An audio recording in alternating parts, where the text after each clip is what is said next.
আম পছন্দ করে না এমন মানুষ কিন্তু এই পৃথিবীতে খুব কমই আছে। সে কাঁচা হোক বা পাকা, আমরা সবাই কিন্তু আম খেতে অনেক ভালোবাসি। আর বাসবই না কেন, ফলের রাজাই তো আম, তাই না? দেখতে দেখতে আম তো ফুরিয়েই এলো। আগের মতো গাছে তাকালে এখন আর আম দেখাই যায় না। দেখো এই গাছটা একদম ফাঁকাই হয়ে গেছে। এই রোদ গরমে আজ মনটা খুবই আম মাখা খেতে ইচ্ছা করছে, কিন্তু খেতে তো ইচ্ছা করছে, কাঁচা আম পাবো কোথায়? কারণ এখন তো আম সব পেকে গেছে। আরে চিন্তা করো না, আমি তো আছি, তাই না? আমাদের গাছে আছে আম, চলো পেড়ে আনি। যেই কথা সেই কাজ, চলে এলাম আম গাছের তলায়। দেখতেই পাচ্ছ আম পেড়ে নিলাম, টপাট টপাট করে দুটো আম পড়ে গেল। তো এই গরমে আম পেড়ে খাওয়ার মজাটাই আলাদা। তো চলো মাখিয়ে নি আমগুলো।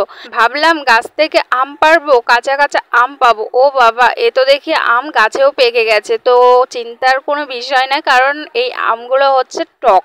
তো এই টক আমগুলোই মাখা করব। পেকে গেছে তো কি হয়েছে, তাই না? তো দেখো আমগুলো আমি ভালো করে ধুয়ে পরিষ্কার করে কেটে নিলাম পিস পিস করে। তো এই পাকা আম তো আর মানে ঝুরি করা যাবে না, তো এরকম করেই কেটে নিলাম। সঙ্গে কিন্তু উপর দিয়ে কাসন দিয়ে দিলাম, আর কাসন তো না ছাড়া আম মাখা হবেই না।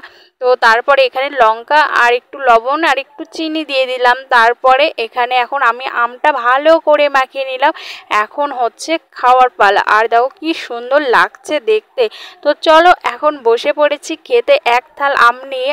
আর দাঁড়াও দাঁড়াও, কেউ আবার ভেবো না যে এতগুলো আম আমি একাই খাবো। এই আমগুলো আমরা সবাই মিলে খাবো। তো মা, বুনু, আমি এখান থেকে খাবো জন্য আমি তোমাদের সঙ্গে জাস্ট শেয়ার করার জন্য খেলাম। তো তারপরে বন্ধুরা তোমাদের সঙ্গে একটা জিনিস শেয়ার করি। এই দেখো এটা কি বলো তো, এটা হচ্ছে আমতা। তো আমাদের কিন্তু এই আম ফুরিয়ে যাওয়ার আগেই কিন্তু আম সংরক্ষণ করে রাখা হয় এইরকম করে আমতার মাধ্যমে। তো দেখো কি সুন্দর করে আমার ঠাকুমা দিয়েছে। আর এদিকে তো শুকিয়েও গেছে, সেইগুলো দেখো তুলে নিচ্ছি। আর কি সুন্দর হয়েছে দেখতে পাচ্ছ। আর কালারটা দেখো, লাইটটা বন্ধ করেছি আর কালারটা কি সুন্দর লাগছিল। তো তোমরাও কারা কারা এরকমভাবে আম সংরক্ষণ করে রাখো সেটা কিন্তু কমেন্টে অবশ্যই জানাবে। তো চলো, আমতাগুলো কিন্তু দেখেই কিন্তু খেতে ইচ্ছা করছিল। তো ঠাকুমাকে বললাম একটু দাও, তো ঠাকুমা একটু ছিঁড়ে দিল। আর দেখো এখানে কি সুন্দর হয়েছে, আর আমি তো এখানে খাচ্ছিলাম বসে বসে।